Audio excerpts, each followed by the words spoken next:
What is going on, everybody, and welcome to the GLL Nations Royale PUBG tournament. My name is Parla, and I will be your desk host for this wonderful weekend. And of course, I am joined by an expert analyst who goes by the name of Toby. Welcome, sir. How are you? Thank you. I'm good. Yeah, your journey here from Denmark, not too stressful, because we are, of course, in Stockholm, the beating heart of Sweden. Yeah, it's been easy. I mean, 1 hour flight, pretty straightforward, I would say. Good stuff. And so I know you've been watching the tournament so far. Are you looking forward to the action that will unfold over the semi-finals today and the final tomorrow? It's going to be amazing. I mean, we've seen all the matches up until this point. It's been insane, and we can take a look at the bracket, maybe. Yeah, let's get the bracket up and see exactly how things have unfolded so far and what we can expect over the course of today and tomorrow. So we are in the round of 4 semi-finals. Turkey versus Finland will kick us off shortly, and then we'll see Ukraine versus Greece and Cyprus. Greece and Cyprus banding together there. Is that illegal? Is that in the rules? Well, now it is. What do you think we can expect from these teams at this point in the tournament? The format, of course, is very different to normal competitive PUBG. This is Nations Royale, 32 versus 32, each team led by a general from their country. One thing that's going to be interesting to me is that we've gone from BO3s to BO5s now. And so the teams that had a rougher time, maybe losing that first game, how do we turn it around, win 2 in a row? Now there's a little more breathing room should you go down to that first game. Yeah, best of 5 though. It's definitely going to be exhausting, right? Well, I hope so, because they got to. I mean, you gotta want it. You gotta want it, right? It has to be a little exhausting, doesn't it? Exactly. In a good way. I mean, I feel like that's going to factor into the tournament in a sense. If some of these players haven't played for those stretches in a competitive environment before, best of 5 is going to be a bit different for them. Let's take a look at our teams in a bit more detail. Toby, we spoke a bit before the show, and I spoke to the crew as well, in terms of who exactly these players are. Yeah. What I do know is that 5,000 players tried to qualify for the 32 spots on each of the teams. Remember, these teams are split in terms of nations. And what I was wondering is, what is the skill level of these players? How many of them are high-level or professional players? A lot. I can tell you that already. A lot of these players are players that we see on teams in the competitive scene on a daily basis or weekly basis. There is a rule, though, and we can let you guys know as well, that the Pro League players are not allowed to compete. So quick info. They're not allowed to play, and they're also playing today, so it wouldn't make sense anyway. But I mean, even with them out, to see this high amount of competitive players in the mix is, just goes to show how deep the PUBG competitive scene is. Yeah, unfortunately, Mythrain, who would have been, who is the what do you general mean he's for, there? Yeah, who is the general for Team Turkey, couldn't make it, some unfortunate visa issues, but we do have a wonderful cardboard cutout of him standing in, quite literally. That would be the most one-sided staring contest. And then we have the man, the myth, the legend, one of the handsomest men in esports and game. Can you hear me? Is that why he's smiling? No, he's perfectly timed. Andy Pyro, Anssi, representing Team Finland. He's their general. Yeah. Of course, Anssi how does he class himself now in terms of former pro or current pro? I know he is playing. He's a player. Okay. They're playing. Okay, cool. And so in that sense, how does he compare to Mythrain? 2 very different guys. I mean, we can talk off of how we've seen them play in the tournament here so far, because what they do on a regular basis is one thing, but what we've seen here exactly. Mythrain seems to me to be a guy that likes to keep his troops together. Move as a unit, fight as a unit, go on forward like that. Where Andy maybe have more of he have his sub-sergeants that he gives out small tasks to, and then he'll have them sort of run around the field. Yeah, I did speak to Andy downstairs. I went to visit him because I've done one PUBG event with him before. Shout out to his Finnish brother Natu, by the way. And I asked Andy, what can you tell me about your style when it comes to 32 versus 32? He kind of leant on the desk and was like, just want to win. We just want to win. There's not too much communication from me. I kind of say a little bit here and there. He has, like you said, his 32 players split into I think 4 groups of 8. Yeah. And they're doing, and only 2 people in each squad can communicate. It's quite complex, it sounds like. Yeah.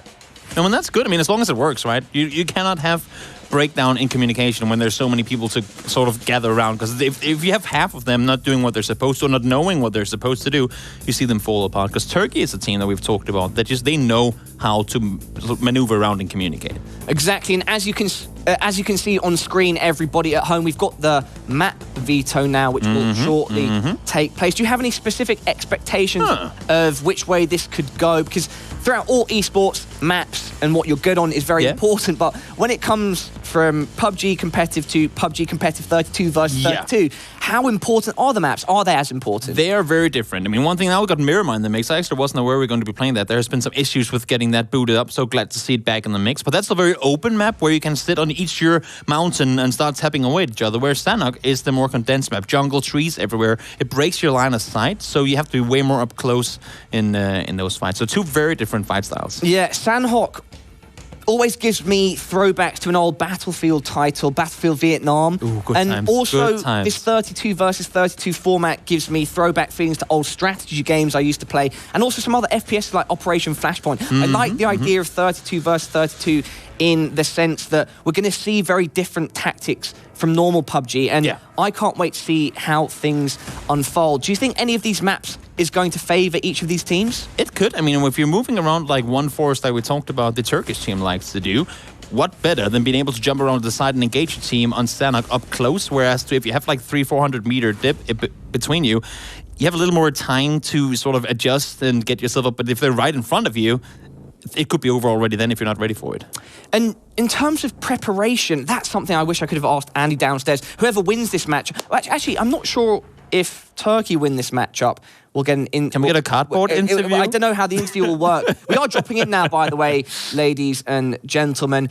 Just to finish my point, if we do speak to someone after this first match, I'd love to get some thoughts on preparation. Well, some explanation on in terms of how they've prepared for this tournament as a whole. Because again, that's going to be something that's so different to normal competitive PUBG. It is, and that's hopefully something we can get for them. But as you said yourself right there, pal, we are in the sky plane. It's taken to Erangel, and we are all and over. And what I'm actually a bit surprised to see here is not more people going military. Now, of course, you haven't been here while we've been having these other games, but it's just whenever it happens, when you hit that 1 minute and 30 seconds and the first circle pops, if it goes military and one team is like somewhat fully committed down there, it's so hard, if not close to impossible, for the other team to get across. Because you talk about bridge camps, right? In competitive games, when you have 4 guys doing it, if you have 32 guys holding a bridge, how do you get over? Of course, especially in terms of it being on the map.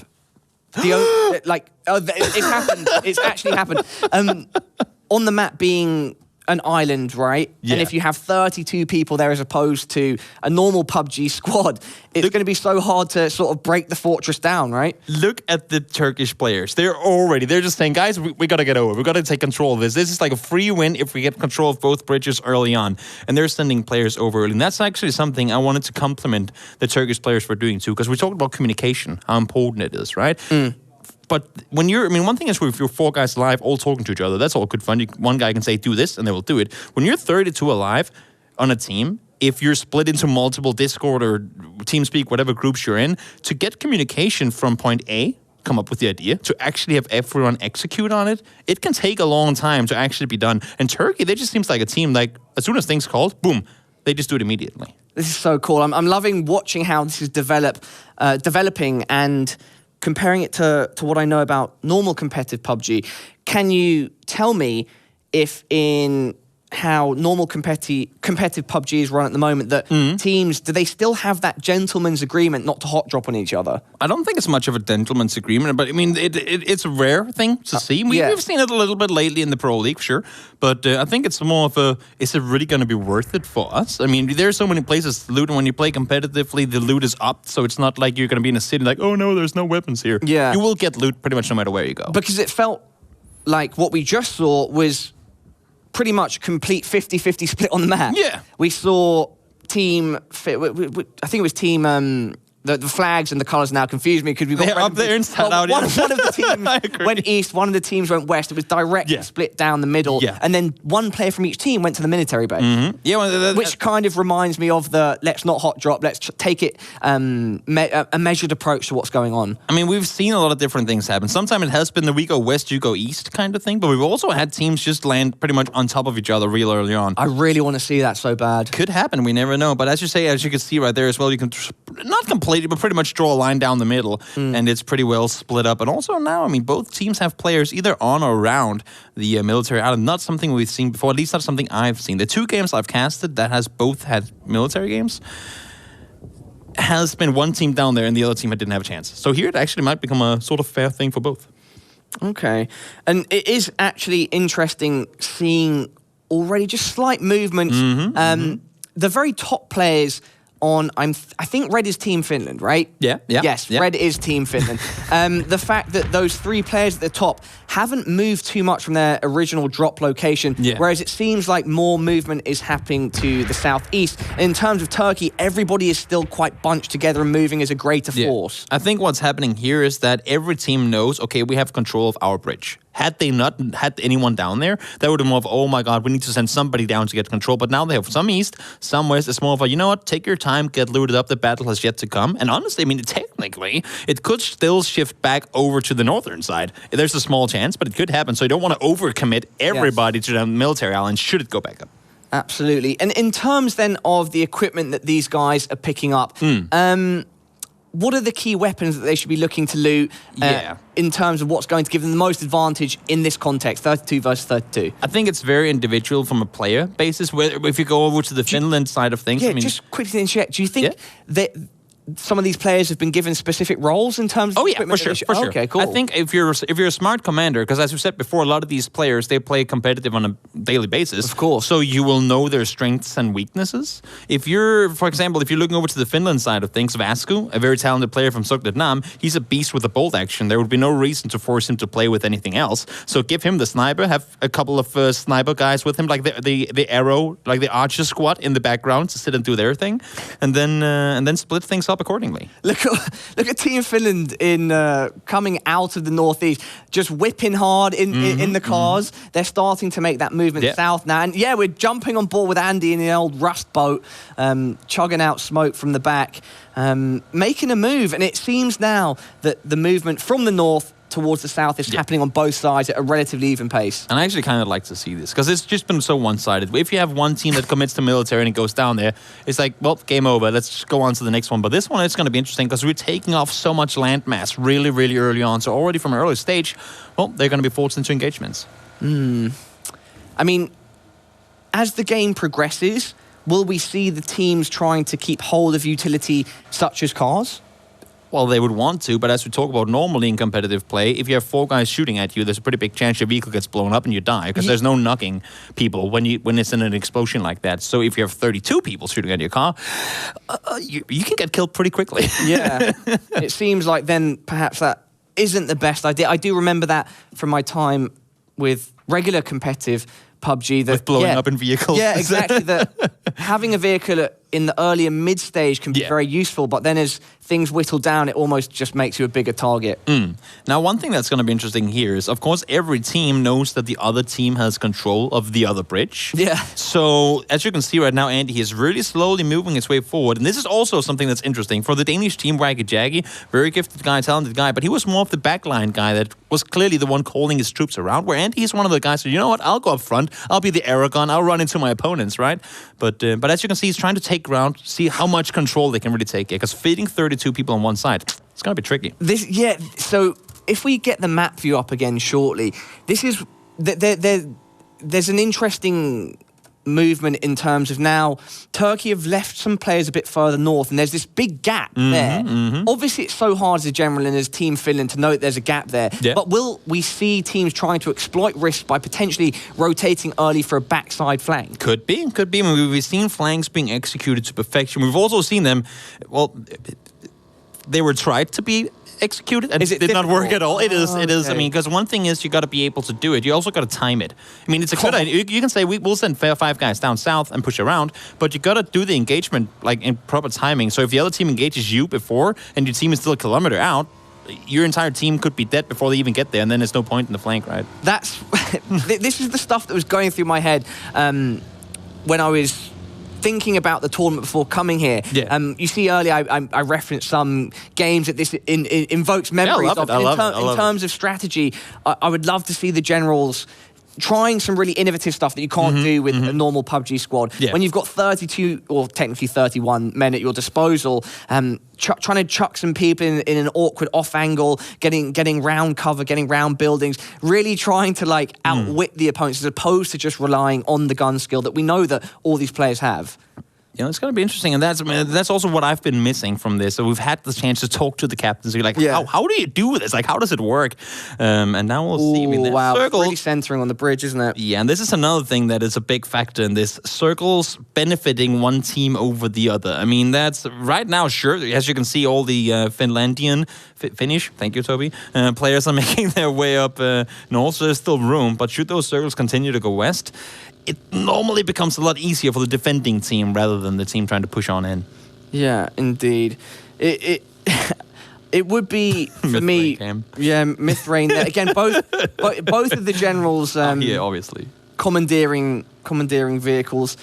I just feel like there's so much so many options for creativity here in terms of both teams. And like, I don't know if anyone remembers playing like Rome Total War back in the day, or the Total War franchise. Oh yeah. And like, you think you're up in a great position, then suddenly a flank of like armored horse guys come over a hill and stab you in the back. Like, I would love to see the PUBG version. And here we go, guys. We're getting to our first engagements. I'm not entirely sure if shots. Yes, shots are being exchanged.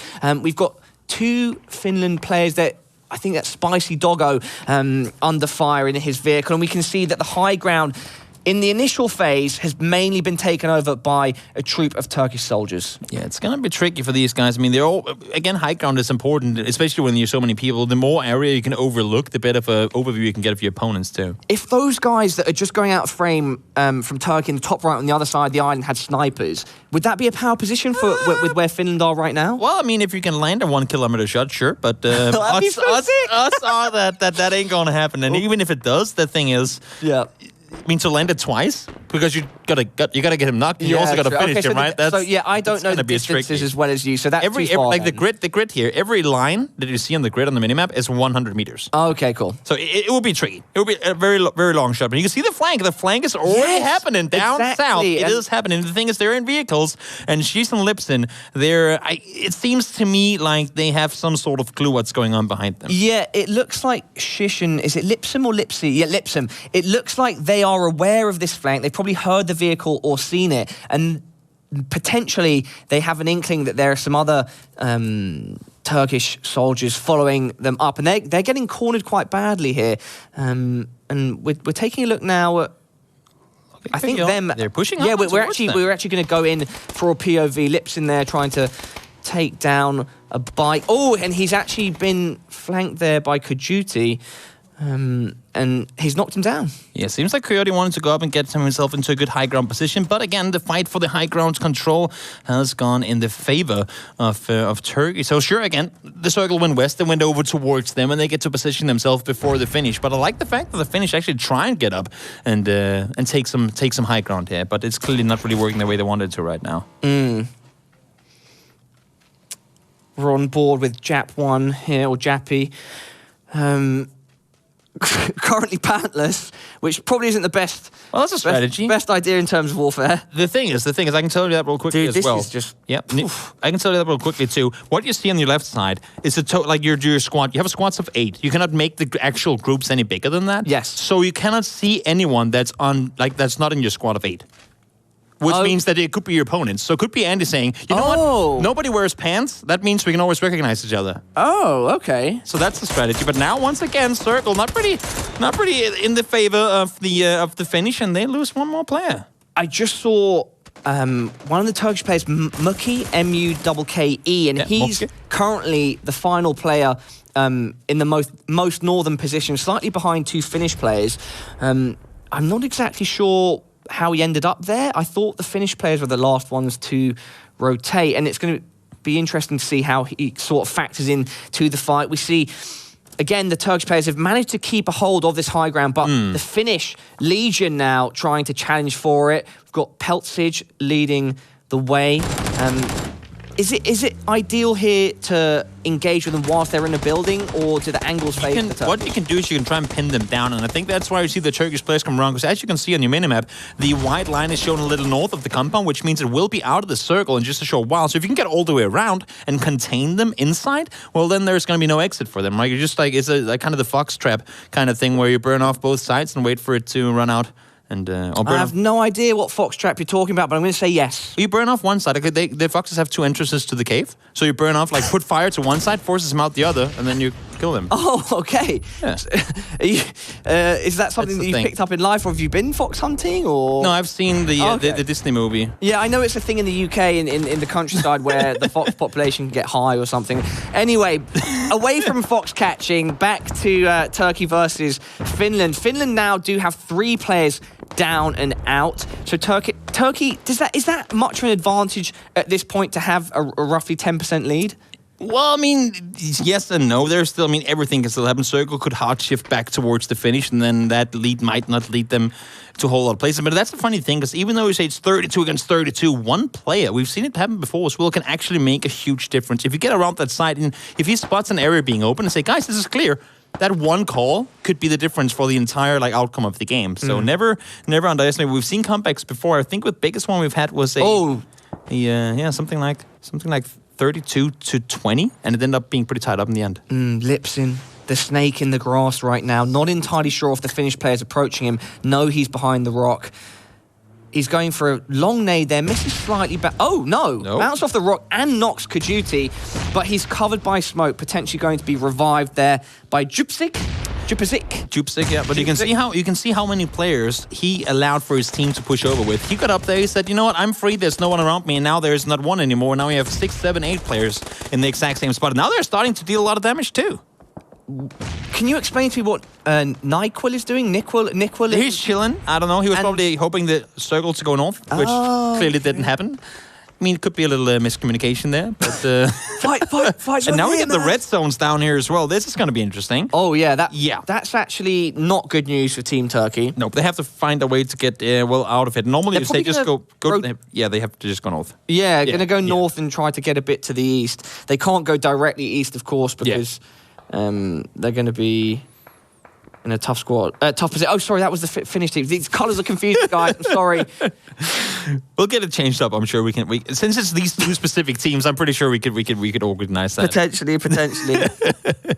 But no, as you were saying, I mean, had they just been able to go east, that could have been a thing, but now clearly not. It seems to me, though, like Turkey, they've taken control of the bridge still, but the flank has come around from the side, and Finland clearly has like a 2-front thing, like a pincering going on in the Turkish players. Then we've got a vehicle hidden in the 2 vehicles hidden behind a rock and in the brush. These could be game changers, Toby. I'm thinking there's going to be a Fast and Furious style chase to end this matchup, flying off the hills, on the walls, up into the sky, potentially into space. That's actually something I've been missing, like the cavalry style of engagement, because sure, you can blow up vehicles, but if you send 5 viewers... He's actually doing it. Yeah, if you send straight through the middle. If you send enough vehicles in, I mean, imagine if you have a ton of people in the open, only covered by smokes, just plow wheels through them and see how many kills you can rack up.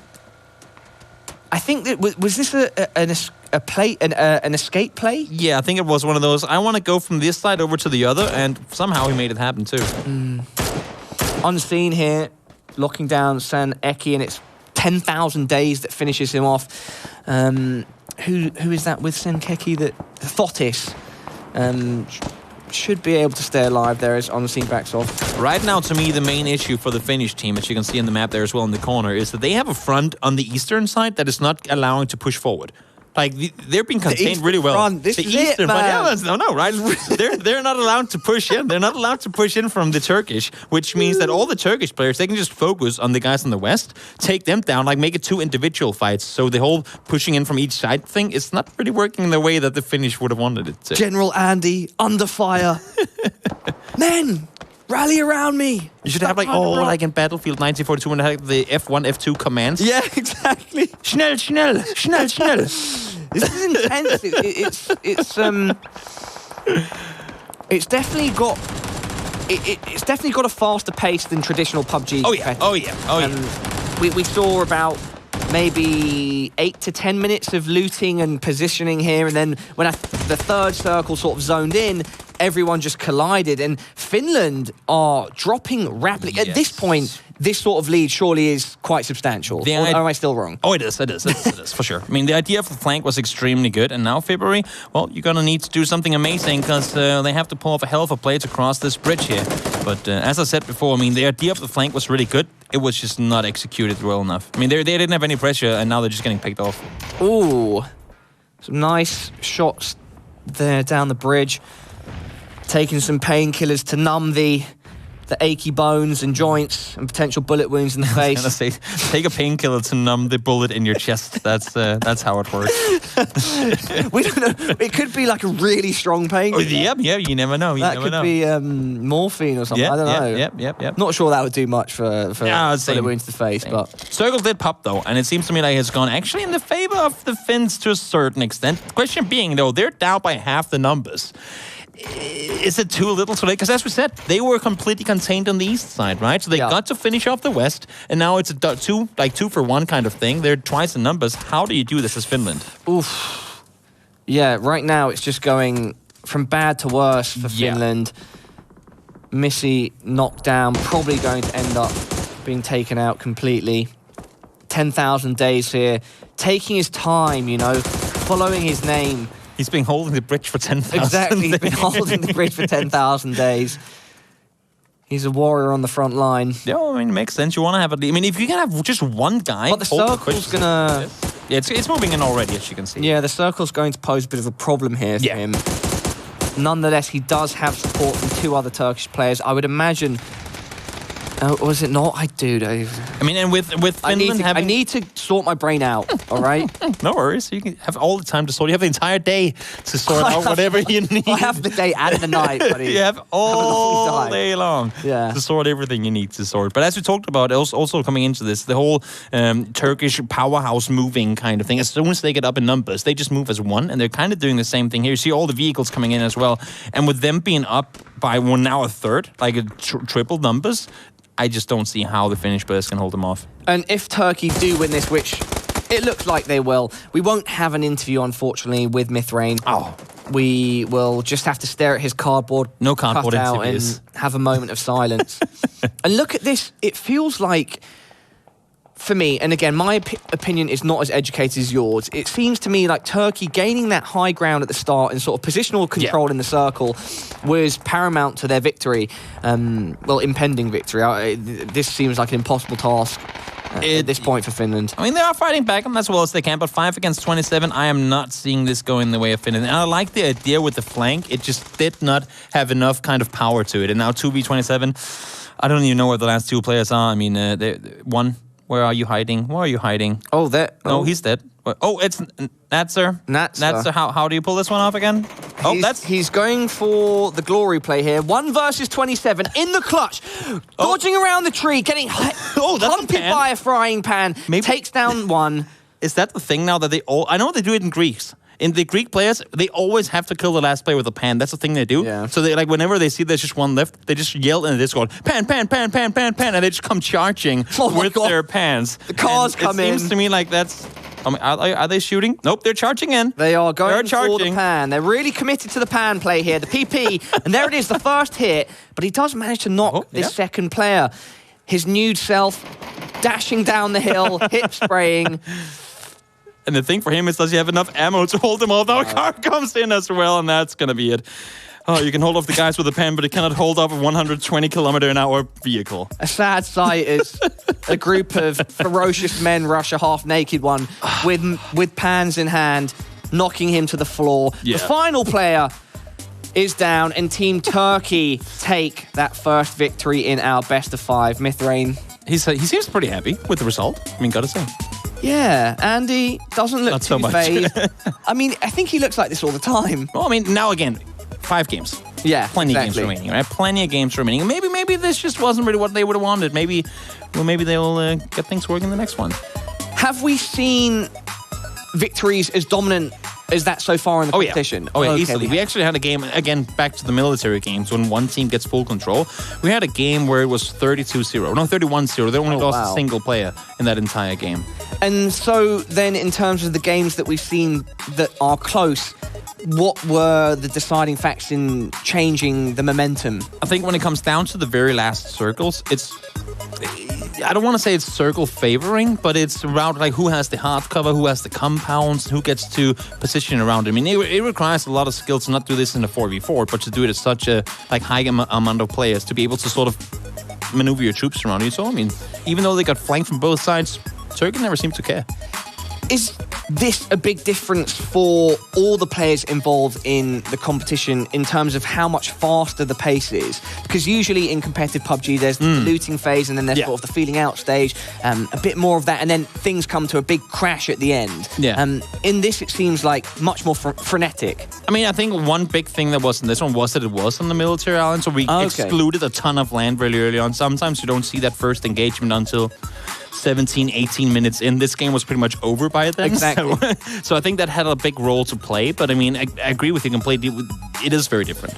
And you got to throw that away. But of course, you got to stick to your mechanics that you have from competitive games. And so in that sense, potentially, if they'd done the Toby play and they'd had more presence on the military island, both teams, we might have seen a closer game. Either way, we are now ready for a break. But do not forget, this is a best of 5, and that second matchup is coming very, very shortly. Do not go anywhere.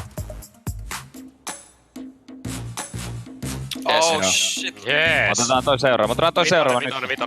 Niin, meidän pitää ottaa tosta nyt toi seuraava hill. Kun se ei flippaa toiselle puolelle pitäisikö meidän saada tonne noin porukkaa? Burayı full smoke'lasınıza. Smoke'layın. Abi benzin yok. Hayır. Benzin yok. La git gittiği kadar git ya hadi. Her yeri smoke'layın abi bu tarafta. Dağın tepesindeler hemen. Vihdillä vaan. Menkää varokaa sitä red zonea, nyt ei saa kuolla. Kannattaako teidän yrittää South'in kautta niinku tonne New? O soldaki bizim. Bana sıkıyor. Su deposunda düştü biri. 210. Sıkıştırdık. Sıkıştırabiliriz. Araçlarla arkaya geçebilirsin. Biraz bir ya da iki kişi flank aldı. Arabayı yakın olan flank aldı. Ben arabadayım şu an. Oğlum hep beraber adama koşsanıza. Hep beraber adama koşsanıza.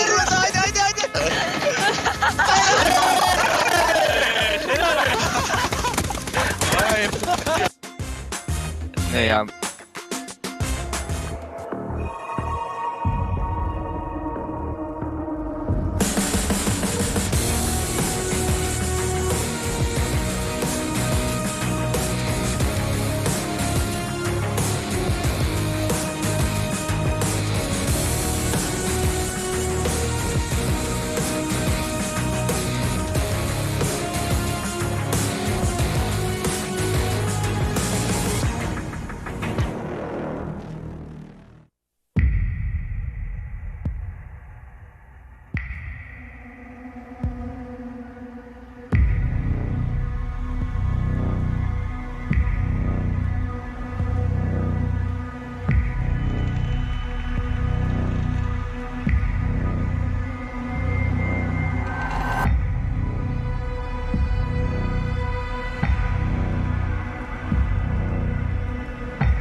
You think I'll beg for mercy? Fall to my knees to be your girl. Are you really that deluded? I wouldn't touch you for the world. 'Cause I know, I wake up in the morning thinking this is my new love. And I know, we break up in a week because of your snowman syndrome. I wish you were as big as, I wish you were as big as, yeah, I wish you were as big as, your ego. I wish you were as big as, I wish you were as big as, yeah, I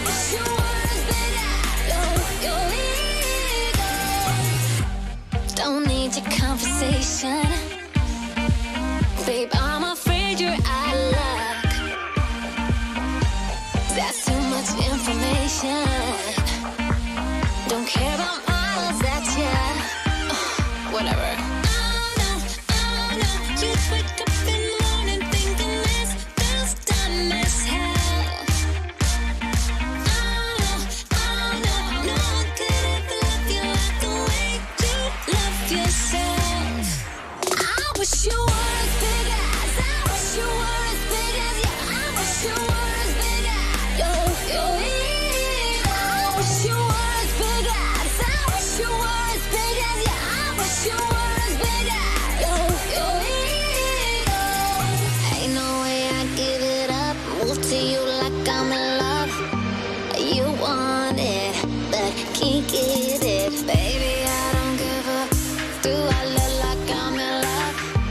You want it, nah, you can't get it. Oh, I wish you were as big as, I wish you were as big as, yeah, I wish you were as big as, yo, I wish you were as big as, I wish you were as big as, yeah, I wish you were as big as, yo, ain't no way I'd give it up, move to you like I'm in love.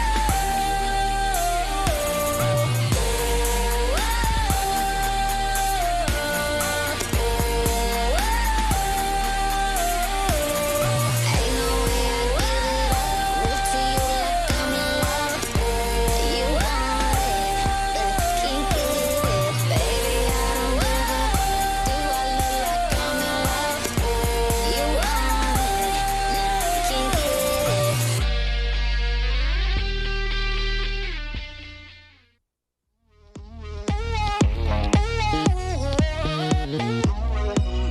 He's a world that's against you.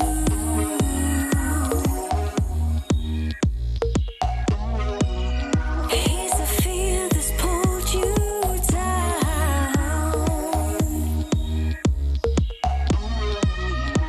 You're scared to move a muscle. I'm paralyzed, you're making no sound. He makes you feel like a child is scared of the night. Turning your light on. He waves fear in your face and brings it to life. Turning your light on. Turning your light on. Turning your light on.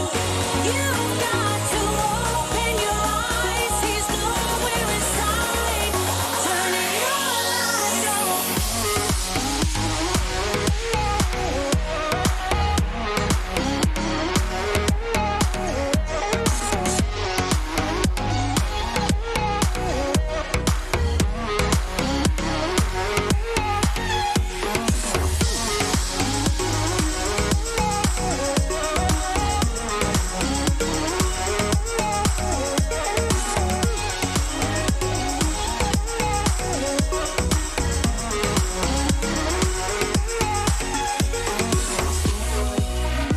You're looking in the mirror.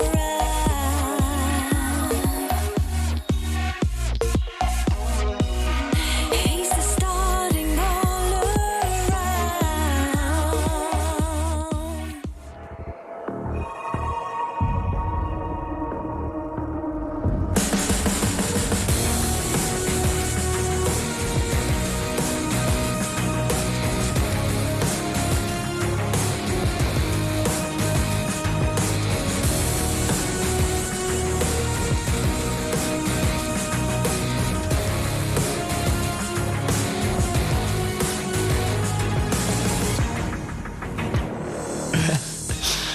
Hey guys, and welcome back to the GLL Nations Royale. We just saw the first map of our first best of 5 in the semi-finals between Team Finland and Team Turkey. And it was Team Turkey that came out on top. I'm Parla, and I'm joined by Toby.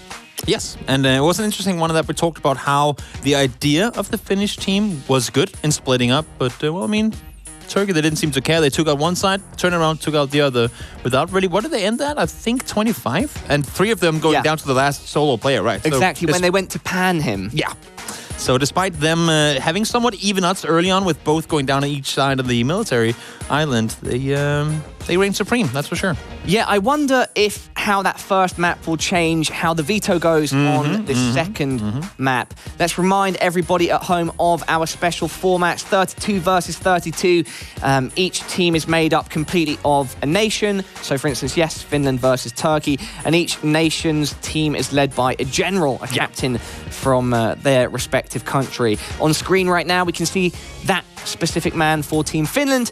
It's Anssi. And then, unfortunately, Mithrain of Turkey couldn't make it to the event. Some visa issues got in his way, but we do have a beautiful cardboard cutout replacing him. Yeah. I mean, he's still playing. Just for those guys who don't think that he's not here. He is very much in the game. Yes. He's just not actually physically in Stockholm. Yeah, he's playing at home. Yeah. I wonder if Mithrain was here, there'd be any sort of banter across the table between Anssi and Mithrain. You'd hope so, right? That's what it's all about. That's why we bring them in, so they can sit and maybe like start yelling into each other's microphones to disrupt the communication and like learn some Turkish like, or counter UAVs and stuff, like block the air and like go over and disconnect them from Discord. Wow, that would be I don't think I've ever seen something like that in esports before. I hope I don't.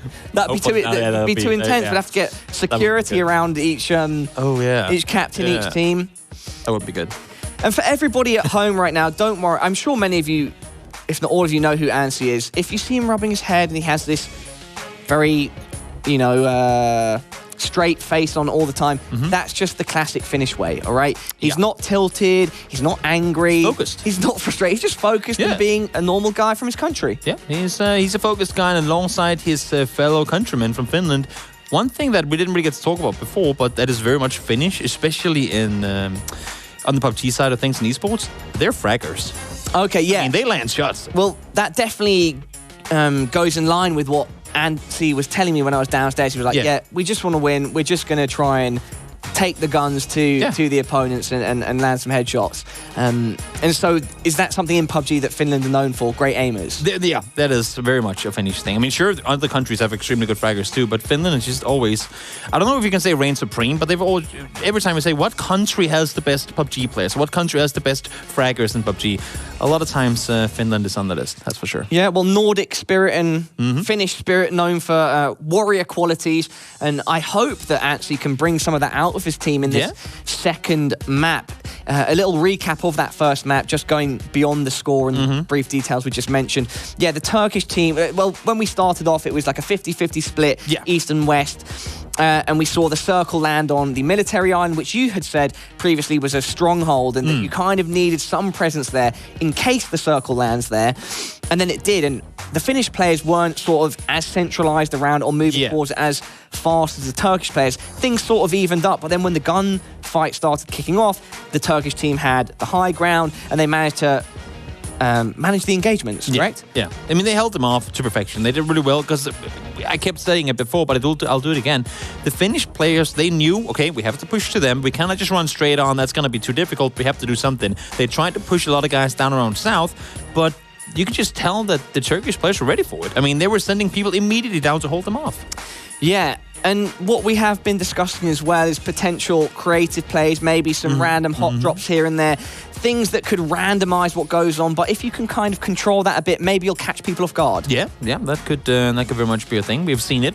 I was going to ask you, are there any standout moments so far, specific ones that you can mention? There was, and now I'm trying to remember exactly which two teams were fighting, but I actually cannot recall. But there was one time where it wasn't a military, it was in Milta, on the northeast side of the military island, where we had 3 guys from one country and 10 guys from another. Like, easy peasy going one way.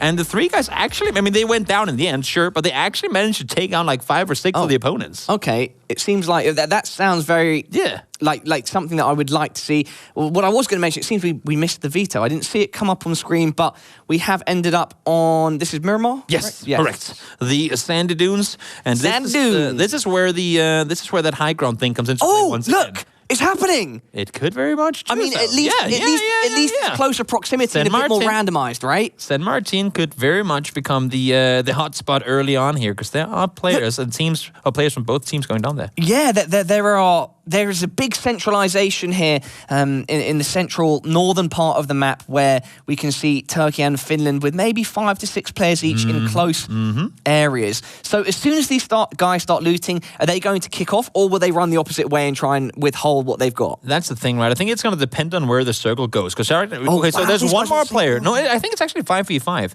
but it depends on where the circle goes. Because if it goes away from this area, there's nothing to play for there. Is it really going to be worth it to have these guys stuck and forced to fight in here? But as you can see, fights happening right off the bat. Teemo takes down Doc. Only the knock so far, but who knows? Maybe the finish off will come in as well. Yeah, where is that? That's Teemo's on the roof. He's on the roof. On the roof. Yeah. Okay, no, but Dog does have 2 teammates. Yeah. Roughly in the same location as him, but nonetheless, that's a much better start for the finish. Kind of impressing their will and showing, look, we're going to be a bit more aggressive this time. This is our town. That's the cowboy way of doing things. Don't talk, just shoot. That's how you tell them to leave, right? Finnish cowboys.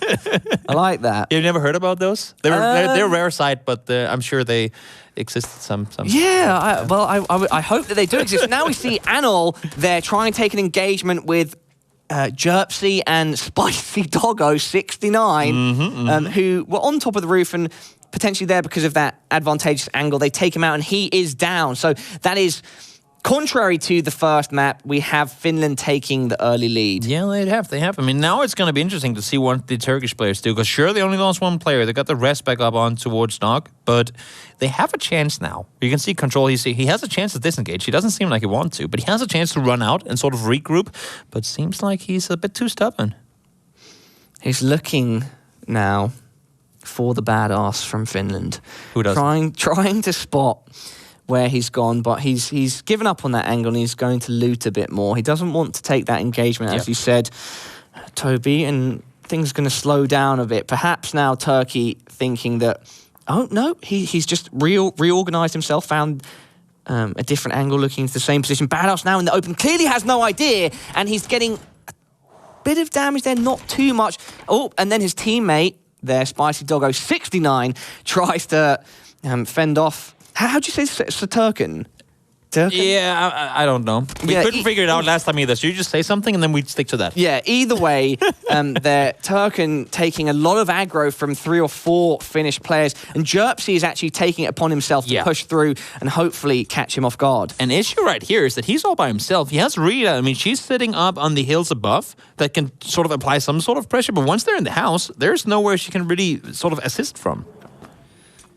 Yeah, and this has turned into a full-out engagement, utility being thrown out, multiple grenades, 3 players, and a hole in the ground. And however, Toby just pointed out to me on the mini-map, the Turkish infantry coming to back him up from the north. Yeah, but you see a push coming in from the other side as well. And one knock comes in with the nade, so a bit of pressure taken off right there. But can you hold them off continuously? And right now, I mean, honestly, if all these players from Turkey make their way down, that's going to be Jerpsy and his teammate completely outnumbered. And we have now 1 Finnish player completely down. So it's 31-31, very even. The pace in this matchup is even faster than the last. I love it. It's great. Yeah, I mean, that's you have such a big map and you think, oh, there's so much room to land on. Let's just go, oh, I guess we went exactly where everyone else did. Yeah. Don't give them too much room because they'll just start going the same places. But you see them play right here trying to hold this. There's a smart little sneaky angle to hold, and he knows his teammates are making their way in, and he just needed them to start sort of putting the pressure from below. Then he can come running down from the top. And that's the flanking unit that we saw coming in that Finland weren't aware of. Smart play. But it seems like some equal trades here. Badass clutching his stomach in the hopes that he gets revived. However, Lipsin taking him out. And it's really well done. And that's what we talked about. How with Turkey, I mean, if one guy gets knocked, 5 go for the rest because they know if there's one guy to get the knock on you, there could be more around. So they never take any chances in that regard. Always go for the safe play. And they had one guy knocked early. He said, guys, there are many over here. I need help. And well, they came with it. Spicy Doggo 69 chained up outside his owner's house. Please, sir, let me in. He's undressing. Maybe that's a sign of like sort of a peace treaty kind of thing. I don't know what's happening. Smash Bay flies in like an Avenger. Thor landing in the middle of the pack, smashing his hammer down, taking him out. We do see the circle, though. Yes. Pretty centered up, so not a whole lot to talk about in that regard. But what we can talk about is how Finland has actually taken pretty much full control of that center. You have Koski and you have Aussie in respectively power grid and just on the eastern side. Now this red zone is annoying because that's will prevent them at least from splitting out as much as they probably would have wanted to. Unless they don't respect it, of course. I mean, I've heard PlayerUnknown, he calls people dying to red zone noobs. Only noobs die to red zone, I think it's the quote. So maybe they'll just say, no, it's not going to hit me, right? Well, when you're in those situations, you have your fingers crossed. What do you do when you see a red zone and you play PUBG? Do you just say, I'm just going to run through it? Or do you just go like, nope, I'm going to wait until it's over? Any Battle Royale game I've played where there's like that sort of zone, I just get away. You don't like them? No, I don't like take the risk of potentially being nuked out of the sky. Same.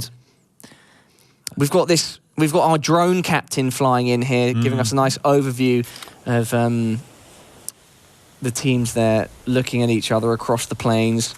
Koski there chucking a smoke down to ensure he can get away from the advancing Finnish players. He wants to regroup with his teammates on the other side of the valley.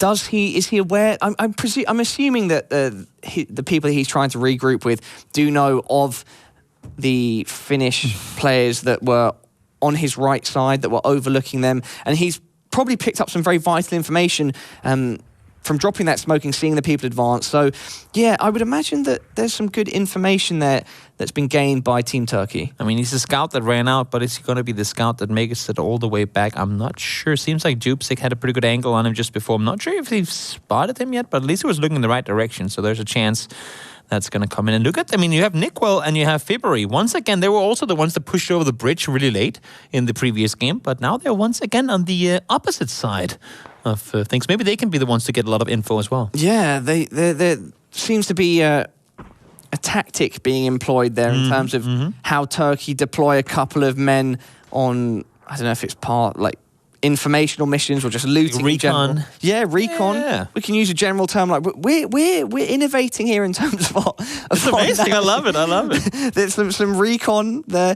You were talking in terms of scouts there. Can we potentially use the phrase "don't shoot the messenger"? Maybe there's going to be some peace between the two squads. If you see a guy out there, nothing in his hands, we're like, no. Oh, he's just the messenger. Yeah. Exactly. We can't shoot him. He's delivering a message. I think. Then he pulls his pan out and whacks you over the head. That you can do. It has to be a fair fight, right? It's like in Counter-Strike back in the day. If you took your knife to the wall, clink, clink, clink, then it was a sign that you had a knife fight, right? So if you swing the pan hard enough, then maybe they'll take out their pan and make a fair fight as well. Was that 1.6? That was like old days, yeah. When you if you were 1v1 and the end of 1v2, even more. So if you were outnumbered in the end of a game and you started, you could hear in the distance, clink, clink, clink with the knife. That was because he wanted to have a knife battle. Okay, I mean, I started in Source when Half-Life 2 came out, which I'm often apologetic for, but I loved Source, all right? That's the truth.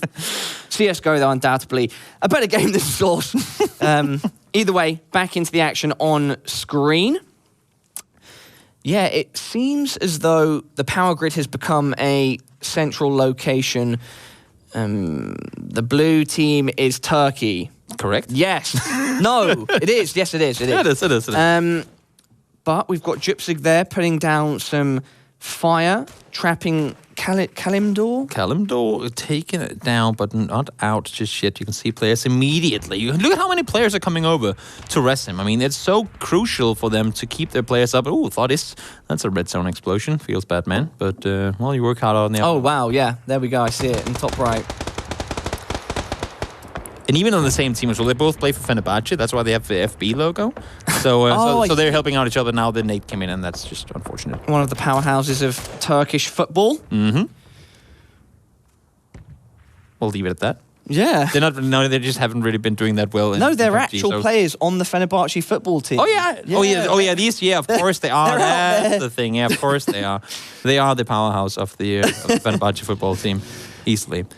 No, we see them make their way in, and sure there has been some red zones going a little more onto the Finnish side of things than the Turkish, but seems, I mean, with the circle and everything, it's pretty centered up. So at least for now, sure you have some hard cover, but it could also be what contains you in the end. Talking about contain, Koski around the containers here under a lot of pressure from the rock formation that we just saw to the right-hand side of the screen. He's healing up though, so he should be okay. But his position is definitely one that's known.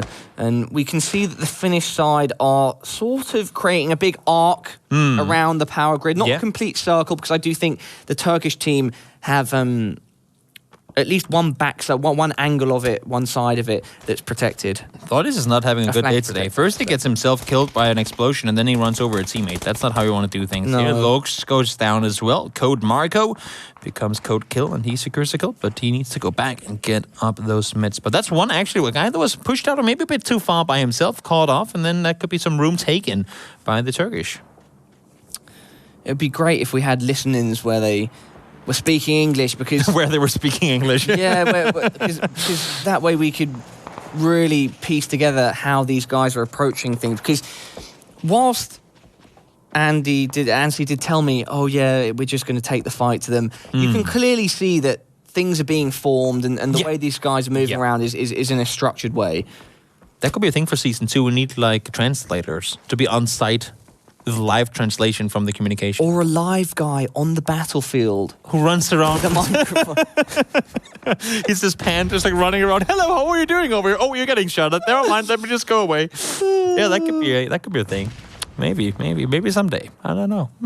Who knows, man? Who knows? With virtual reality knocking on the door, anything's possible. I'm standing in a red zone. Guys, can you please cut it? John, are you okay? I just want to hear your take on how the game is going. I don't have a foot remaining. Yeah, that wouldn't be good. News cycle pops, and once again, pretty much everyone is in. I mean, Nick, Will, and February, they're still miles out. They're getting a lot of info, but they're also really far away. So that's one of those things, again, where you can send a flank out, but if they end up not having any impact on the game itself, then was it really worth it in the end? I'm not sure it was. An Apocalypse there collecting from the supply crate. Yeah, the level 3 gear. Most importantly, but also, of course, some upgraded weaponry. Sand tuning. I don't... I mean, it's so hard to tell, but do you think that Team Turkey have any idea that there are the two Finnish players? No clue. If they know, there's something off. I mean, they're 1 kilometer out still, and they cannot see them. So, I mean, they cannot provide any info, and they can tell them where their opponents aren't. So that's, of course, also info. But it's going to be, and unlike in regular competitive PUBG or a game like CS or whatever, where the numbers are a lot smaller and you can account for how many people there are on a certain location. 1, 2, 3, 4. I think 5, 6, 7, 8, 4 of them are here, but there's still another 30 left. Exactly. So it's going to be so hard for them to sort of count the numbers. Yeah. You can't really provide a whole. It needs to get closer. But of course, at the same time, if you start running, we talk about, you can see it right here as well. If you get caught off in the open here, I mean, it's not open, it's open, right? I mean, and if you have 30 people or just 5 people shooting at you, there's a pretty big chance you're going to go down before you get to that one rock you have to hide behind, right? I can see how much the spectator experience and observing has changed since the last PUBG event I've done. These overview cameras. That's a while, yeah. Yeah, these overview camera angles and then zoning on specific things in the minimap all seem a lot clearer. Like we can really, especially in 32 versus 32, where it could arguably be more difficult to see what's going on. I feel like it's quite, like we were talking about before, it's quite easy for me, who has less experience with this game, to see the structure of these two teams and how these engagements are going. For sure, you get the bigger picture much easier now that you get the proper tools to do the observing as well. But we could see some of the Turkish players make their way on around, and you can actually see them pushing in from the north as well. So what was a pincering last time around is now the pincering going the other way. That's for the team though, I think, overall. But we see all the damage coming in now on Stampula trying to hold him off. He does go down though. Turkey are now getting that same lead that they benefited from in our first match. They suddenly put the pressure on. That structure that we've seen developing over the course of this second map closed in, and no, they were the ones that had been closing, but they managed to sort of reverse the situation they were in and find those engagements, and that now they've put Finland at a rather significant disadvantage. Again, one of the sites that the Finnish people, they didn't have that many people on, but it was more of a scout position down south. They tried to look out, they tried to hold them off, but once the Turkish players realized, well, there's just a couple down here, let's just outgun them and like full sprint forward. You can see how they're all together down there, right? And if we look to the north, MFS 1905, from where he's looking, I think it's safe to say that he has an idea of that lone Finnish player that's northeastern balling. I think what they're doing, because they have a high ground position over there too, right? They're just trying to prevent a potential flank. Like, they don't want to allow that to come through. So it's good info coming in. And February and Nickel have finally made their way into the circle. And, they'll need to get some God-tier info because their team is down by 10 players. That would be a huge long game play to make. If those two Finnish lone wolves come in and rally the pack, that would be our Rome total war moment. For sure. That would be the rally. Yep, that would be very impressive, but also somewhat unlikely. But then again, we've seen crazier things happen before, so I'm not going to call it anything. But as you can see here, they have the high ground, they sit up there, they can take shots down towards the Finnish players, and they can just help sort of pin them down to one corner of the circle. Mithrain there, the general for Team Turkey, leading his troops in the thick of it. That's what you want to see. You want to know that your general's down to ride or die. And we can also see now that the Turkish team are advancing a bit out of the power station. They feel maybe that the momentum is swinging in their favour and that they have the tools at their disposal to kind of put out the Finnish team that you said are on a slightly higher ground off to that southeastern part. And you can see how confident he looks down there in the corner as well. I mean, very, very smiling. He hasn't even moved since he got to the studio. He is a very, very, very sturdy man, and there's no way you can rattle him whatsoever. Now the team is pushing on forward. They are, of course, up in numbers, and I think this is the time where we start seeing them all not really care so much for position anymore, but just say, we have them now. Let's just make that death push to sort of, what is it, Mortal Kombat, when you have like the fatality? You just got to run them down. Oh, yeah, exactly. The pan would be a brutality. Oh, yeah, for sure. That's probably the best example you can come up with that. In an image we saw just a couple moments ago, I think Sunka was on a bit of a rescue mission there. Two of his teammates were down. He was trying to find the right angle. Method Andy again, showing that he is a general to be reckoned with. Yeah. Knocking down Code Marco, not afraid to engage. Turkin also... Is that his name now? Turkin? I'm going to go with Turkin, yeah. Turkin? Yeah. 15 kills for... Oh, that's for the team in total. Oh, for the team in total. Yeah. Okay. Don't get confused with that. He doesn't have 15 kills. Someone is like the... He's like the executioner. Yeah, he is the finisher of Finnish players, but not quite the case. Good damage coming out from Turbo, Turbo Banani. Holy cow, that's some good knocks coming in, but the third one is not done yet, which means, of course, that those rests could come in. But unfortunately for him, whilst that's been going on, his team has been taking quite a few knocks. Andy and Jonathan, they're kind of caught off on the other side of the road here, and I think the opponents know about it because he got that one knock, and I think they saw on the kill feed, timed it with the shots fired, realizing who it was, and now you can see Andy very low on HP down here, and that nade straight onto the face of Jonathan. Ooh, double nade. Rip. Andy has in his face He's in trouble. An entire Turkish legion. He's under a lot of pressure. He's trying to heal up, stay alive as long as he can. But they're at a 3-1 disadvantage. Fiberi, though... He got a knock. They joined their team. Fiberi from the far western side. Yeah. He has done something. He has done something, but I think it's a bit too late. They are at a huge disadvantage. Yeah, they're still 3-1 behind. Yeah, this is not going to be easy, that's for sure. But he has made his way in. I mean, he's in the center of the circle. He does have, as you said, a pretty big outnumbered situation for him going into the final few ones, because 23 against 7, that would require hero plays, to say that he's in all of its work. Yeah, he's about to go down though. Yeah, there we go. On the minimap, I could see that as Fiberi was firing off that Vasigo and Patcutis, I'm not sure, and started spinning around. They're like, where's this fire coming from? Then they took him down relatively quickly. And talking about things that have happened relatively quickly, boom! That victory comes in quite an emphatic fashion for the Turkish team. That puts them at 2 up in this best of 5, and that one was in 23 minutes. And this one wasn't even so much about the whole, they got the circle, such an advantage. It was more of a Turkish team understanding that, down south, there's just a little part of their team here. If we just overrun them, That's them taken down, go back and unify with our team. Took them down, not all more to do. And now if Finland wants to stay in the running to get one of the spots at the grand final, they need to hit the classic reverse sweep. Oh yeah, 3 wins in a row is going to be a tough one, especially against a team that has just taken 2 of them. And if I remember the video correct, both these maps would potentially be played again, which means that, you got to turn something around, Ryan. Indeed. Again, unfortunately, we won't be able to get an interview with Mithrain, the captain, the general of Team Turkey. He's a cardboard cutout, guys. Yeah, it will be interesting. It will be a very one-sided interview, I would say. A one-dimensional interview. We're here all weekend, guys. All right, so what details can you tell me about that matchup that potentially that I wasn't able to pick up during it? For me, it seemed like the pace was a lot faster at the start.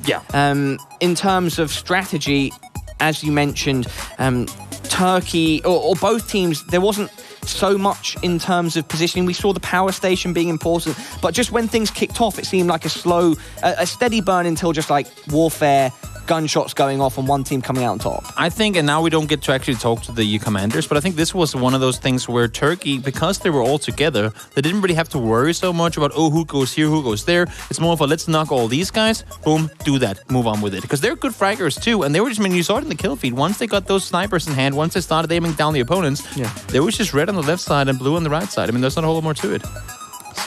Sorry about that. I had a really awkward piece of hair coming up. I didn't want to let that happen. I can respect that. And you know what? I think we should take a break, a bathroom break, so I can redo my mess of a hair. You can maybe put some beard oils in, make it even more glistening than it is. Yep, good thing. And after that, we will see what could potentially end up being the final map of this first best of 5. But if Finland win it, they could be in position for a reverse sweep. Either way, ladies and gentlemen, do not go anywhere. That third map will be coming back in 5. Tosi huono auto. Zoni, anna niille. Come on nyt! Come on, no niin! Sieltä se tuli. Birisi benle gelsin. Yok, Northeast'teler. Drop'a gidiyorum ben. Geliyorum bak. Ben çok yıldık bence ya buraya. Bir sonraki circle için Bence çok... de çok. Yanıma aldım. Bir darlamasana onu, bir darlama onu. Bomba attım. Gitme. Bomba attım içeri. Kitleyim. Düştü biri. Joo. Hadi hei.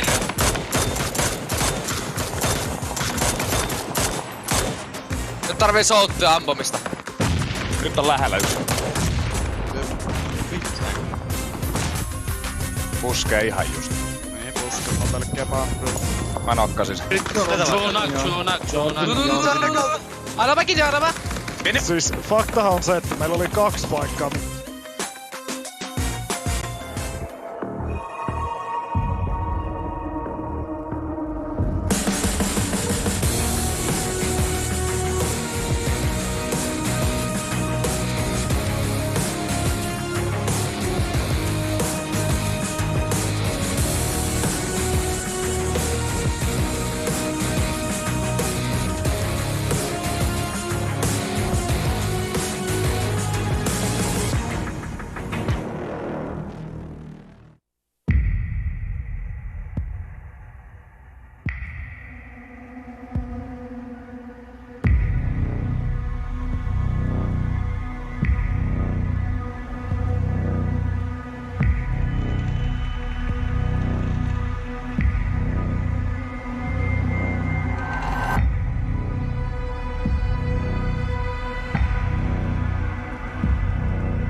Welcome back, ladies and gentlemen. I'm Parla, and I'm joined by Toby. We've just seen the first two maps in our first best-of-5 semi-final between Team Finland and Team Turkey. Team Turkey have come out on top both times, but now it's Sandhawk. Yeah, and things could turn around, but I'm actually a little fearful for the Finns, because what we've seen so far is that once those Turkish players say, these guys over here, let's steamroll them, let's go over there.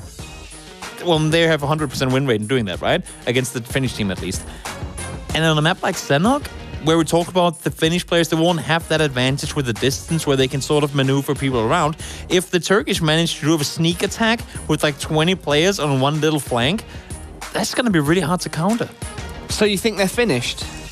I don't know about that. We'll see.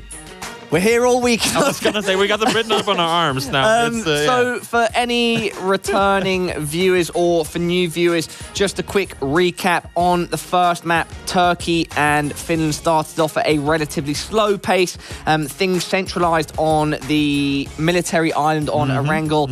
And then when they got there, Turkey just seemed to come out on top. Yeah. On the second map, Miramar, it was a lot faster from the start, and Turkey, after taking hold of the power station, really sort of impressed their will on the game, and some late rotates from Finland looked positive, but that creativity, that surprise didn't come at the right time. No, I mean, to me, one of the big things about this is, we talked about it, so you can see the map selection down here in the bottom. Should we get to the next map, we will get Vikendi in the mix as well. But one of the big things to me is we talked about how new this is. I mean, this is first time these sort of 32v32 things have been done in a competitive format. Yeah. And there isn't really a meta. I mean, there isn't really a thing that's clearly better than the other. Everyone is kind of trying their own thing, and maybe, who knows, maybe Turkey is just doing what's better than what Finland is doing, with the whole going all together.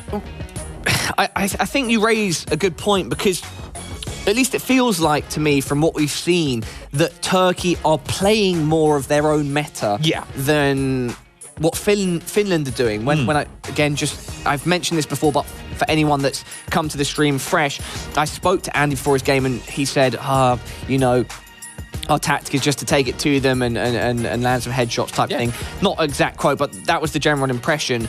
But looking, on the other hand, at how Turkey are playing, it seems like there is some more structure and I don't know if it's movement orientated, geography orientated, but there seems to be more of a structure to what they're doing. Toby, maybe you can speak a bit upon that. We need to get an email from Mithrain, like explaining the whole thought process going behind every decision they make.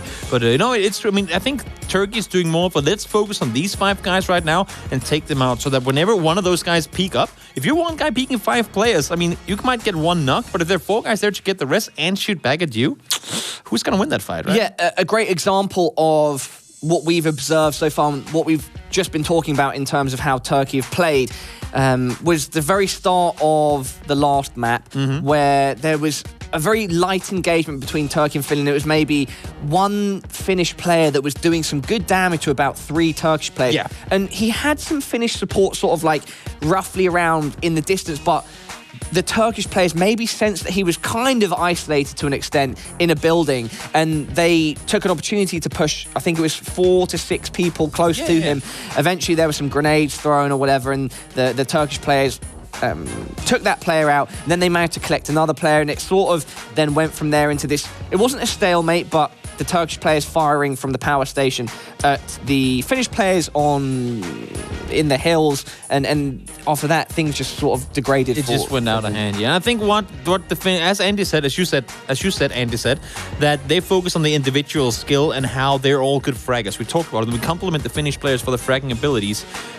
But maybe teamwork and communication reigns over, sits that much higher above the whole individual skill. If you can't rally your troops and communicate it out, maybe it doesn't matter how good you are as an individual. Yeah, I wonder how the communication is working on the Turkish side, because from having spoken to Andy, one of the questions that I got to ask him before we went live was, how's the communication work? And he gave me the impression that there's not too much communication going on. Yeah. He speaks a bit here and there. Each squad of 8 people is sort of left to do their own thing, and there's sort of a organic process to how people are moving together and how everyone's thinking. Maybe they're bringing some of that over from the meta of normal competitive PUBG. Maybe there are individual ideas being made by each squad, but within each squad only 2 people can talk or give orders or something. I mean, that makes sense. They don't want to have jibber jabber talking all the time, right? That makes kind of sense, but at the same time... So let's see some serious SWAT stuff, man. They clearly need to turn something around. Because the first game, sure, the other guys got the circle, there's that, but this time around, sure, they had the broken walls outside of Power Grid to hide behind, but it was a pretty straight-on fight. My producer just said it can be a winner-winner turkey dinner for Turkey if they win this map. Thank you, Patrick. That was... We'll be here all weekend. Just to remind everybody at home, best of 5. This is the 3rd map. We're going into we're going to Sandhawk. Yeah, we're going to Sandhawk. And of course, if Turkey win this, being 2-0 up, they'll get that 3rd win, move directly into the grand final. And they'll play it's Greece and Cyprus playing together versus... Who's our 4th team? Why can't we not remember this off the bat right now? Greece, Cyprus versus Ukraine. Ukraine. And Ukraine, I remember them from PUBG that I've done before. Ukraine has some very strong players. They do. Yes. It's going to be... You can talk about Finland as well. The fact that all these teams have made it here. They have knocked off teams that have extremely talented PUBG players. That's, I guess, one of the benefits about being from Europe. We have at least most consider it one of the better regions globally in PUBG. And, for you to make it to the semifinals here, you must have done something right. And later tonight, after our 2 semi-finals here, we have the final for the Americas, which is between Brazil and the USA. America. We'll be getting into this 3rd map very shortly. What are the differences between Sandhawk and the first 2 maps we saw, Erangel and Miramar? Well, it's a much smaller map. Yeah. Do you think it could be even more of a fast pace than Miramar? One of the things that could be interesting is with Sandhawk, you have on Miramar, on Erangel, you have the sort of the island down south split by the river and the 2 bridges going over to Military Island and all that. On Sandhawk, you have 3 islands with a huge river just cutting down through the very middle of it, right? If it should go to one of the smaller islands and one team is kind of committed to either one that goes to, that could be also one of those that just stand out by the water and just prevent them from crossing. I'm pulling a stray hair out. I think that's what you were looking at. I was like, when why are you staring at my chin? When you, I realised you knew I was looking. I was like, what's going on when you work with other talent in entertainment, gaming, whatever, you form a brotherhood, and it's completely fine for me to pick hairs out of his beard. Right, I'm looking after him. I don't want it to show up on camera. We should be at this point about 30 to 20 seconds away from the 3rd map. I'm really excited to see Sandhawk being played. It's going to be more close quarters, and let's jump in. Toby, how do you expect to see this map split in terms of drop zones? I hope, because we've seen it so far a couple of times. That's probably more of the public game mentality that the one who wins boot camp wins Sandhawk. So I want to see that happen, but I'm afraid it won't. We'll have to see as we get the map out on here. Everyone's moving as a bunch right now, so there's a pretty good chance it could be chaos. There's a good chance that things could get chaotic. Oh my God. It's so funny. So guys, first map, it was 50-50 split. And then on the 2nd map, we saw some hot dropping on each other. On this 3rd map, it seems like even more of an exaggerated situation compared to the 2nd. We've got a big cluster here in the center of the map, and then even more just slightly south. But we do have those breakaway groups, like you just pointed out to me on the screen, Toby, to the north. There are a lot of people in boot camp, and seemingly right now, this could be the break that the Finnish team needs, because they're clearly in number here. They clearly, what do they have, 2 or 3 times the amount of players? And if they can take down just 5-6 players right here off the bat, that could be helping them out. Finland player already down? Or maybe disconnected. I don't know. Could be a thing. It's a thing. Sometimes people disconnect. That could be an issue. But But they are clearly... Oh my god. Clearly under fire. But as we say that, though, 2 knocks coming in return. Misa and Muke taken down immediately. Anonymous going down too. So trading 3 for 1. That's a pretty good start up for the Turkish team. Yeah, the Turkish team are putting in a lot of work early. The pace of this one, within 2 minutes, we're seeing groups of both teams going at it. And it's Turkey that are gaining an advantage. Digger there, returning a knock onto Huth. Pat QTs with the complete kill on Digger. This is interesting. I mean, you can see as well, you see where Andy is positioned right now is in Pine End, really the water splitting the entire city up, or town up down there. He also has a bit of a confrontation going on early. So as we talked about earlier with like you go west, we go east, then we saw game 2, kind of confrontation. And this is just one big, like this is one big this is melting Battle pot. Royale. This is Nations Royale. It is. There is absolutely no prepping in this one. And when it comes to where people go, they're all on top of each other. Andy has been sniffed out by Vasago and his teammate. They definitely are aware of him in that building, looking up through the windows. We jump on now with Uniton. Oh, now to Anne. Okay. So that slight texture pop in there. But no, he was shooting out of the window. Put some damage down onto a Turkish player. I mean, to see Finland be down by this much, this early on, considering how hardly they outnumbered the opponents early in boot camp, that's pretty insane to me. Now, they do see some kills coming in return. Yep, damage coming in return for sure. But they're continuously responding. Look at that Doxer. He goes down, sure, but he took down 2 in return. Yeah, this is... I mean, it's hard to keep up with to an extent. This is action-packed. Timo there, making a push onto Anil. I'm not going to pronounce that in another way because it could come off very, very wrong. One of those bait names. It does seem like a bait name, doesn't it? 27-23 now. Things are closing up. This is very intense. How many people do we have in here on each team? It looks roughly about maybe 6 to 8 on both teams in this boot camp area. They're split. They're looking at each other through some complex angles there, building to building. They have kind of been divided as well, so it seems like the border has kind of been found in all of that.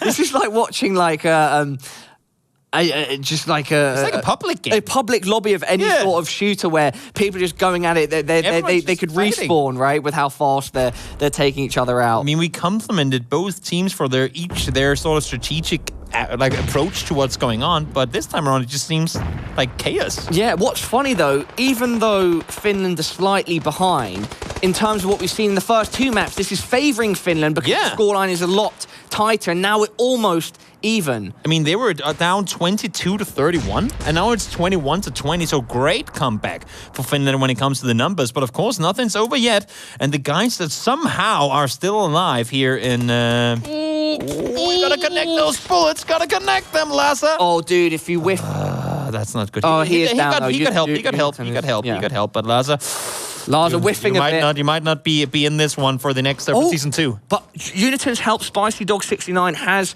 been knocked as well. Natsa presumably will pick him up. Uniton is going to be completely killed.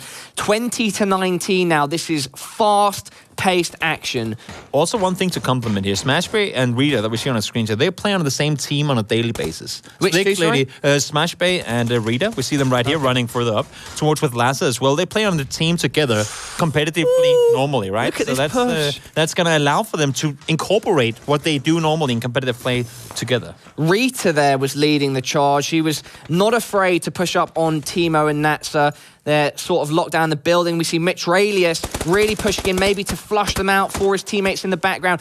And it is paying off the way Turkey are approaching things now. The Finnish numbers are dropping in force. 19-14, the gap extends slightly. We're under 6 minutes into the game. We've already killed half the server. I mean, this is absolutely insane and nothing I've seen before. But I said it coming into this, the winners of boot camp are the winners of the game, and seems like they're taking that very much for the word. Saneki with the complete kill on Vasago.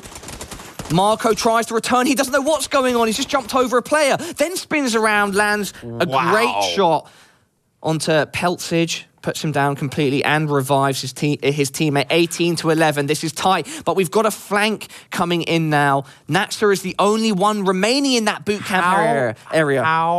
How in the universe did Turkey win boot camp? They were outnumbered at least by 3. Yeah. At least. 3 times the fewer players. Maybe this was some sort of play. Yes, Andy there with 2 kills. They had this other force there in the southern area, Painan, and they've sort of caught some of the Turkish players off guard. 16-11 now. Is this sort of off break from the team going to rally and take out the final Turkish 16? Yep, this could be the break they need. They are down by 5 still, but well, they need to get something going because they were down, then they made it back, but then all of a sudden, out of nowhere came the that's your teammate, Andy. That's your teammate, Andy. He was like, just testing out the weapon. I'm a captain. I'm allowed to do this. Yeah, that's not how we. That's not proper warfare. Oh no! And they've not flushed out. He didn't die. He didn't die. So no. I mean, not that much. No, I know. Maybe some spiritual harm done, but. Antsy, feeling a bit antsy. Oh.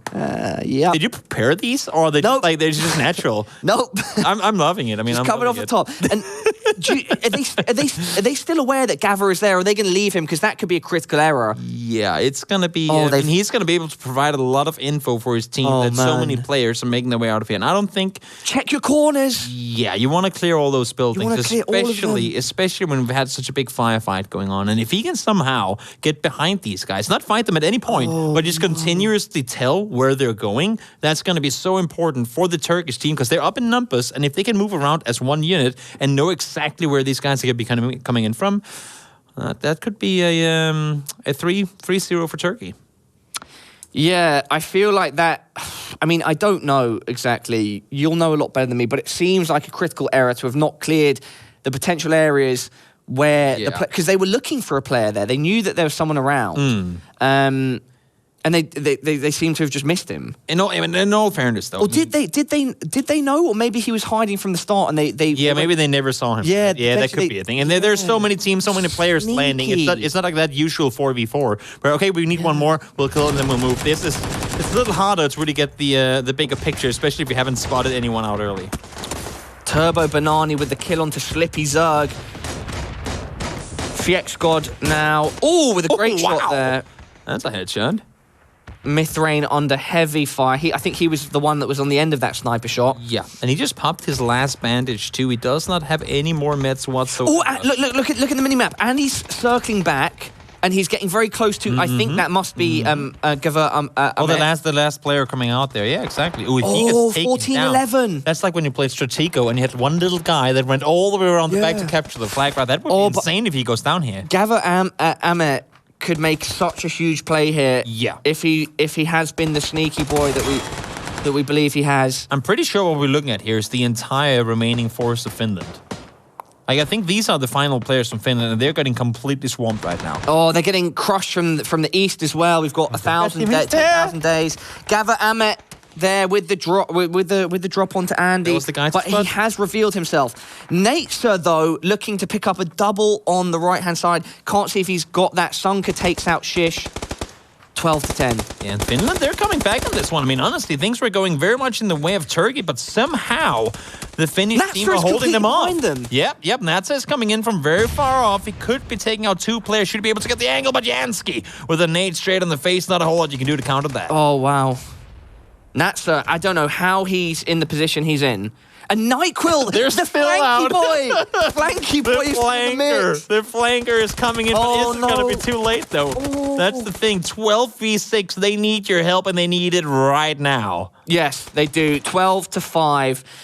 At a 2-1 disadvantage, man for man. Yeah. Oh, and I think it's actually V2 because it doesn't count Nux. And as you can see, Lowe's is down, Stratus is down, and I think it's only Fibbery and Nickel, the 2 flankers, and Natsa. And Natsa is going to go down now as well. So the flank is alone now. The flankers V12. How do you do this? Oh, that's 1 flanker down. I think it's all over. Fibbery, 1v12. 1v12. It's on you, buddy. This is the flank. This is the flank that never came. Gandalf never came with the horses when the king needed him. And now you're set to fight it on your own.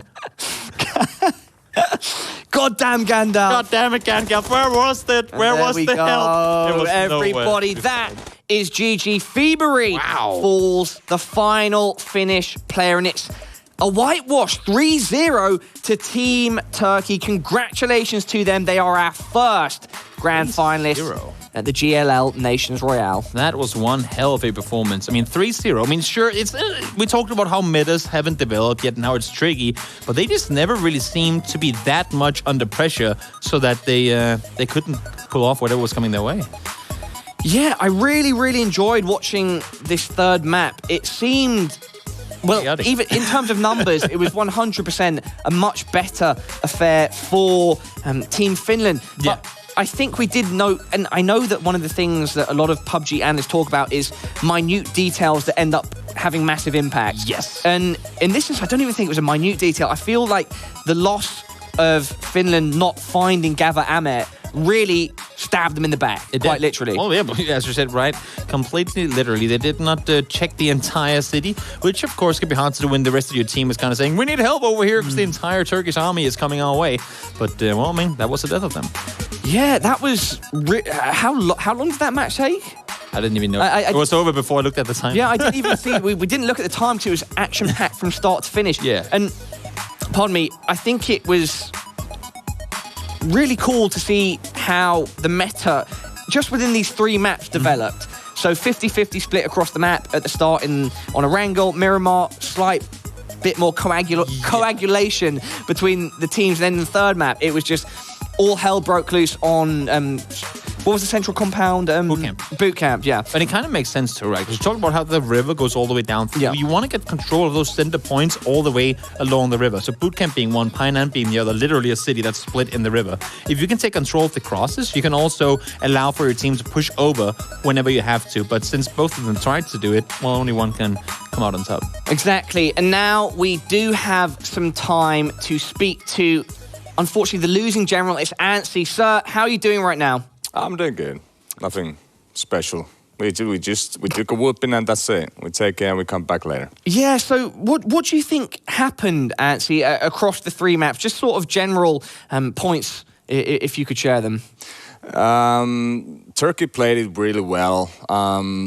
Though I have no idea how the comps are doing on but we started to basically, after the Miramar match, we already started to notice how they play it, how they control the aggro in it. And it actually played really well against our play because we had way too much split and communication errors. So I just think that we were not there today. A lot of miscommunications and stuff like that. And then the army falls apart. It seemed like throughout all 3 maps, the play style on both sides was of both teams was changing. But what can you tell us more about with regards to what Turkey were doing in terms of their structure? You say sort of counteracted what you were doing. I think Turkey counted more where they killed the players they did. Once they got the knocks down and flushes down and actually instantly used the aggro onto that and basically just overwhelmed with manpower the situations. And once you start losing, and if the other team happens to have communication issues, it comes twice as bad back. So it happens. I was wondering going into, because now you got to play 3 different maps. We didn't get to see a lot of Miramar the last couple of weeks, but do you have from a captain's perspective a different approach to every map when it's 32v32? It's the first 32 matches that we played, so not really. There's no meta really anywhere. We literally every single match we've played now in the whole the tournament, it's been just it's been fun. Yeah, we've been actually gathering up with the Finns. Normally that doesn't happen that often. So unless it's a sauna. So makes sense. It was fun, and we definitely hope that there's more in the future. And it was unfortunate that a lot of Finnish players and Finnish names are currently playing the Pro League, which means that we had to start looking at options wider from it. But I'm sure that next time, if there's no PEL, it's gonna be the full star lineup of Finland shooters in the next one. Antsy, really glad to hear that you like the 32 versus 32 format. What can you tell us about how it differs from normal competitive PUBG? I'm not sure am I lying when I'm saying that Finnish people are mostly, at least the old school, are used to more larger size of a wars with the Arma experience. And a lot of Finnish players are actually coming from the Arma scene itself. And we're talking about like over 100 players against 100 players.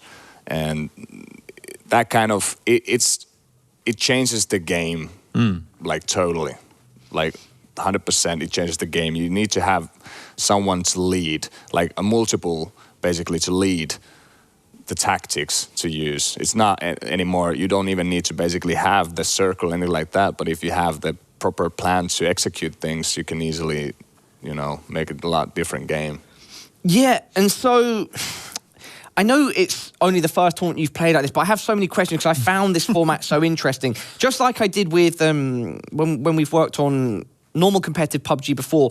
Do you have any opinion in terms of how you think the meta might develop if 32 versus 32 continues? Because something that I really want to see, which I did see change over the 3 maps, was sort of where you guys were landing, because it seemed to change quite a bit each time, potentially rotating, taking chances and risks to surprise opponents. Do you have any thoughts on that, and just how do you think the meta could change and grow with 32 versus 32?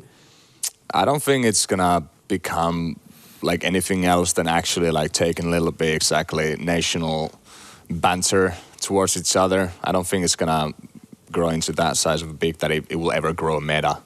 I think it will more likely to be like just friends gathering up and you know, taking a little boxing match against another country. A big snow fight. Anything else you'd like to ask, Toby? Yeah, I was just wondering real quickly. You guys, I mean, you made it to the semifinals. Kudos on that. Congratulations. You played it really well so far. But what to you guys at least, did Turkey do different to beat you that you kind of mastered over other teams coming into it? Like if there's one thing you can sort of pinpoint that just... we made a mistake on the first match, Air Angel. That pretty much just screwed us over all the way. We basically tried to flip on the other side and try to pin them down. And in that point, we had a mistake that we didn't aggro the team in front of us that we had. We basically, somehow we had, as I said, the miscommunication. So we had people going like side and side and side until the end we ended up like on the between them instead of supporting the squad, supporting each other. There was 2 options. We would have all been in stack on the other side, eventually getting the circle and shooting it out, or we would have been on the hill where we basically flanked a little bit and we should have pushed it. That was literally like the game changer. At that point, after that, there was not much anything to do anymore. On Miramar, we should have aggroed the middle. We didn't. That was the mistake part of it. And then actually, I think that Turkish players played it well when they started taking the knocks, and we were watching like, oh, where did 5 people just disappear? Like they're pushing the communication a little bit like that. Do we need to, like, what are we, doing? And that's just started to like dominoes falling apart. So they played it well. Sanhok, I just said that I knew exactly whereabouts they landed on the last match. They were like, no, we're gonna drop down there. We're gonna fight it. We're gonna fight it over. I don't know what happened on the boot camp. They had a nice flank on there. Chaos happened. Yeah. Oh, that as well. All right, well, thank you so much, Anssi, for your time. You gave us so much entertainment during this best of 5. Would you like to say anything else before you shoot off? Congratulations to the Turkish team, and well played. Well done. Good job. Good train. All right, sir. Well, you can go ahead now and get some rest. Wow, Toby, that was a pretty interesting start to our semi-finals. A short one, but a interesting one. And what Andy said was completely right. I mean, you gotta have that communication on point at all time. If half your team doesn't communicate with the other half, in the blink of an eye, you could be done for. And as you said, it was a matter of a minute where they didn't get that communication through. Had they had the push, could have been a completely different game. You could always be on point. I do feel there's something to be said in terms of how his views on a meta in 32 versus 32 sort of goes against what we were talking about in terms of how Turkey were approaching things, because we had complete hindsight. We could see everything that was going on.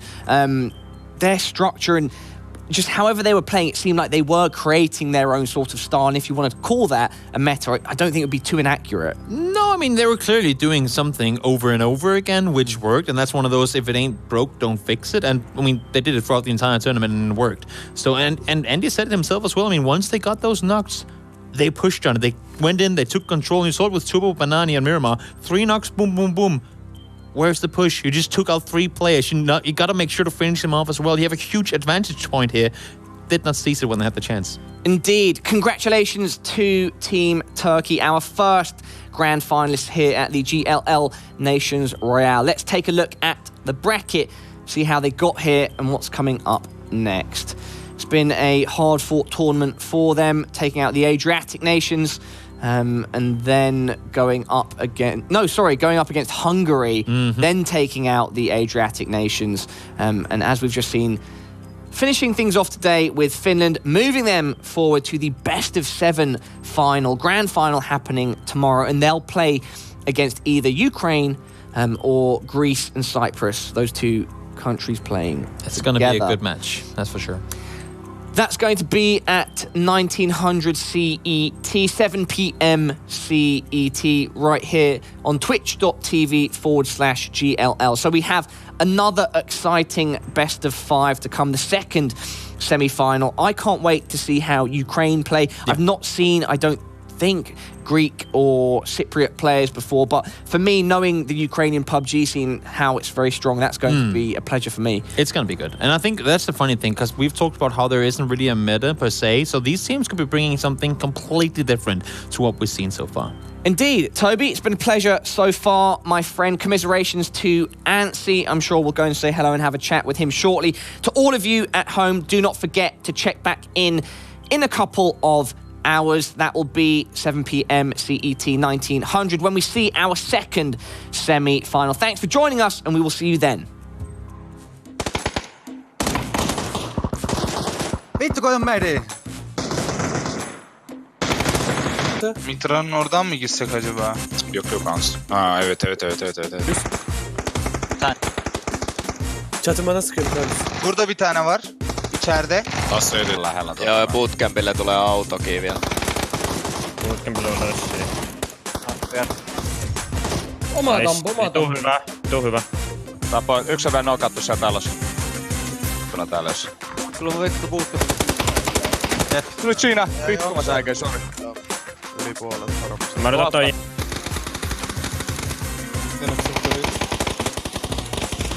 Selasın. Çıkmazsın. Arkadakiler dikkat et. Şey değil yani. Grup halinde oynayalım. Bırakırız abi. Hayda.